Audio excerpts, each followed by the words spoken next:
السلام علیکم ناظرین۔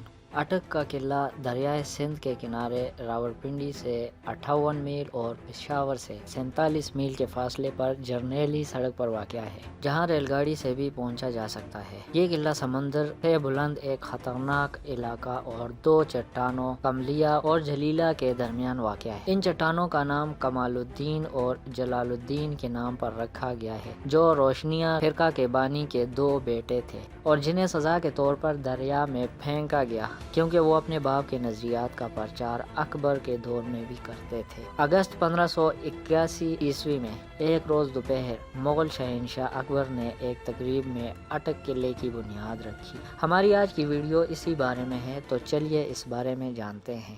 ناظرین، اگر آپ کو ہماری ویڈیوز پسند ہیں تو آپ ہماری حوصلہ افزائی کے لیے ہمارے چینل کو سبسکرائب کریں اور مزید اچھی ویڈیوز کے لیے گھنٹی کے بٹن کو دبائیں۔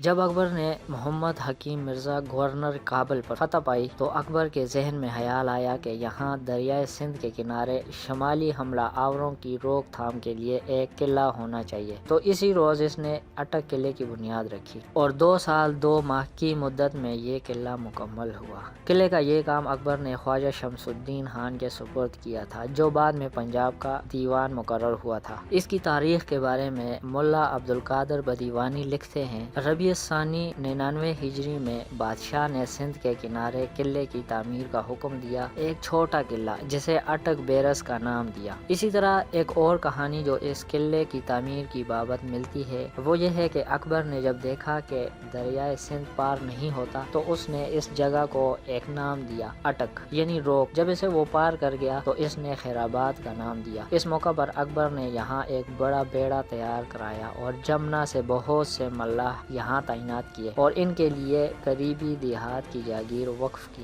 آج بھی ان کے وارثان اسی جگہ سے مالی منفعت اٹھا رہے ہیں، جو دریا کے کنارے رہائش پذیر ہیں۔ اس آبادی کا نام ملاحی ٹولہ ہے۔ قلعے کی تعمیر کے بعد اکبر نے پہلی بار قلعے کو 1585 عیسوی میں دیکھا اور سال کا کچھ حصہ اس جگہ پر گزارا اور وہاں 1588 عیسوی میں دوبارہ گیا اور تانبے کے سکوں کی ٹکسال وہاں قائم کی۔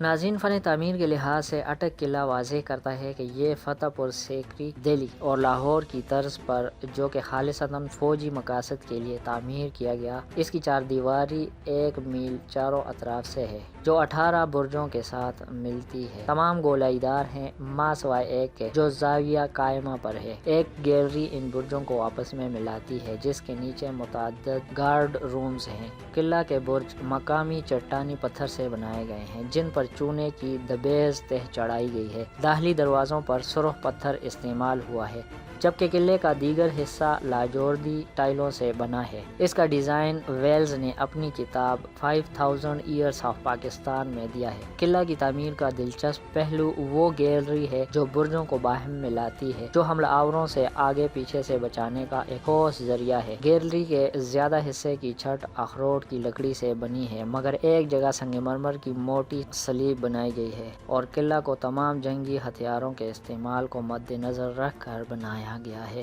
شمالی درمیانی راستے کے مینار کے اوپری دیوار سے دریا کا نظارہ بخوبی ہوتا ہے اور اس درمیانی راستے سے 4 دروازوں والے حصے جو مینار کے سامنے ہیں ایک چھجا آراستہ ہے، اور پورے قلعے میں یہی وہ عمارت ہے جو محض رہائش کے لیے بنائی گئی ہے، جو آج تک اسی مقصد کے لیے استعمال ہو رہی ہے۔ قلعہ کے اندر داخلہ موری گیٹ کے راستے سے ہے، جو پرانی جی ٹی روڈ کے عین سامنے واقع ہے اور جس کی تاریخ سکھ دور سے متعلقہ ہے، جو 1830 عیسوی ہے۔ اس کے علاوہ 4 اور داخلی دروازے ہیں، جنہیں لاہوری گیٹ، دہلی گیٹ اور واٹر گیٹ کے نام دیے گئے ہیں۔ لاہوری گیٹ پرانا دروازہ ہے، زیادہ تر سپاہی یہی دروازہ استعمال کرتے، جو جو بازار کو جاتا، جبکہ پرانی جی ٹی روڈ لاہوری گیٹ کے اندر سے گزر کر شہر کے بازار سے گزرتی ہوئی کابلی گیٹ سے ملاحی ٹولہ گیٹ کی طرف دریا کے کنارے نکل جاتی۔ قلعہ کے اوپر اور نیچے کی جانب راستہ دہلی گیٹ سے جاتا ہے۔ اس طرف ایک بہت بڑا سامعین کا حال ہے۔ قلعہ کے اوپر حصے میں بیگم حمام یا عورتوں کے لیے ترکی طرز کا حمام دلچسپی کی چیز ہے۔ حمام کی تعمیر منفرد لحاظ سے خاص طور پر ترکی سٹائل میں مغلوں کا ایک حصہ ہے۔ اس حمام سے پہلے ایک داخلی ہال ہے اور چھوٹے چھوٹے کمرے ہیں اور خوبصورت مزین ستون دعوت نظارہ دیتے ہیں۔ داخلی ہال میں عورتوں کے لیے سردی اور گرمی کے لیے مخصوص کمرے ہیں، جہاں نہانے والے اپنی مرضی کے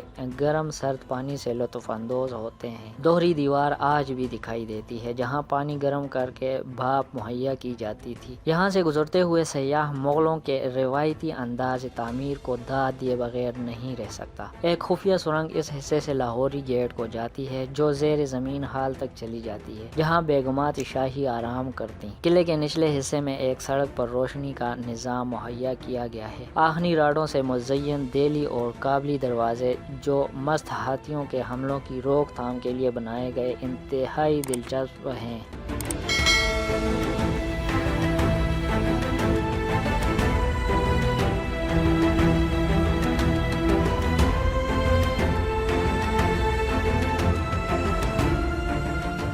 اس قلعہ کے متعلق بہت سی کہانیاں مشہور ہیں۔ پہلی 3 صدیوں تک یہ شمالی ہمراہ آوروں کے راستے کی رکاوٹ رہا۔ 1848 عیسوی میں سکھوں سے قلعہ جان نکلسن نے حاصل کیا اور لیفٹیننٹ ہربرٹ نے مسلم افواج کے ذریعے اس پر قبضہ کیا۔ قلعے کی شمالی طرف اور دریا کے بائیں کنارے بیگم کی سرائے عمارت موجود ہے۔ یہ جگہ جب قلعہ تعمیر ہو رہا تھا تو مٹیریل رکھنے کے لیے عارضی جگہ تھا، جسے جہانگیر نے 17ویں صدی میں نورجہاں کی خواہش پر اسے بہتر صورت دی۔ بیگم کی سرائے کا صحن 331 مربع فٹ اور 3 محرابوں والی چھوٹے گنبدوں سے آراستہ مسجد سے متصل ہے۔ صحن کے اطراف میں رہائشی کمرے بنے ہیں اور اس کے چاروں کونوں میں پتھر کے مینار ایستادہ ہیں۔ یہ صحن مغلوں کے لیے راستے میں سستانے کی جگہ تھا۔ جب وہ واہ باغ کی طرف سے سفر کرتی تو یہاں منزل کرتی۔ سرائے کے مغربی حصے میں کنواں ہے، جہاں سے خفیہ سرنگ دریا تک جاتی ہے، جہاں 2 اور سرنگیں نکلتی ہیں۔ یہ راستہ